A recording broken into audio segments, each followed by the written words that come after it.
Doctor గారు ఒకరు ఈ విధంగా అడుగుతున్నారండి. నా వయసు 15 సంవత్సరాలు. మొన్ననే 10th అయింది. నేను రజస్వల అయ్యి సంవత్సరం అయింది. నెలసరి సరిగ్గానే అవుతోంది. నాకు తెలుపు ఎక్కువ అవుతుంది. నాకు బియ్యం తినాలనే కోరిక ఎక్కువగా ఉంటుంది. బియ్యం కనబడితే చాలు గుప్పెళ్లతో తినేస్తాను. బియ్యం తినడం వల్లనే తెలుపు అవుతుందని అంటున్నారు. నిజమేనా?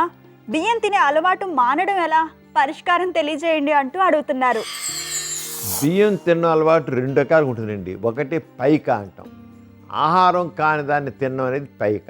కొంత మట్టిబడి తింటారు, కొంత బియ్యం తింటారు, ఇలా తింటారు, సున్నం తింటారు, అన్నీ తింటారు. దాన్ని పైక అంటాం. ఆహారం కాని దాన్ని పైక. కొంతమందికి ఎనీమియా ఉంటే కూడా ఆరంగా తినడం ఉంటుంది. రక్తహీనత, వీడికైనా రక్తహీనతను పరీక్షించుకోవాలి.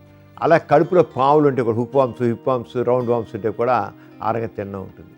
ఒట్టి బియ్యం తింటున్నారు అంటే మాత్రం ఏదో ఒకటి ఉంది. ఒకటి సైకలాజికల్ కండిషన్ అవ్వాలి, లేదా శారీరక అనారోగ్యం ఉండాలి. శారీరక అనారోగ్యం ఉంటే దానికోసం డాక్టర్ దగ్గర చూపించుకుని చెప్పాలి, నాకు ఇలాంటి అలవాటు ఉందని. డాక్టర్ తెలుస్తుంది తప్పకుండా ఏది కారణం, దాని ప్రకారం చికిత్స చేస్తుంది. ఒక కేవలం ఎనీమియా అనుకోండి, ఐరన్ టాబ్లెట్స్ కానీ ఇచ్చామనుకోండి, నార్మల్ అయిపోతుంది. 1 month 2 months నార్మల్ అయిపోతారు. ఇంకా అలవాటు పోతుంది, ఆటోమేటిక్ పోతుంది.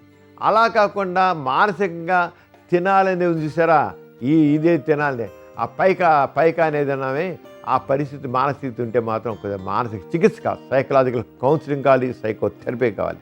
సైకోథెరపీతో మామూలైపోతారు. ఒకసారి డాక్టర్ మీదుంటే దాని తగ్గట్టుగా ట్రీట్మెంట్ జరుగుతుంది. చూశారు కదండి ఇవాల్టి సుఖజీవనం కార్యక్రమం. మీకు కూడా లైంగిక సమస్యలు కానీ సంతానలేమి సమస్యలు ఏమైనా ఉంటే మీ సమస్యలను వాట్సాప్ ద్వారా పంపొచ్చు. 8008532087 అనే నెంబర్కి వాట్సాప్ చేయండి.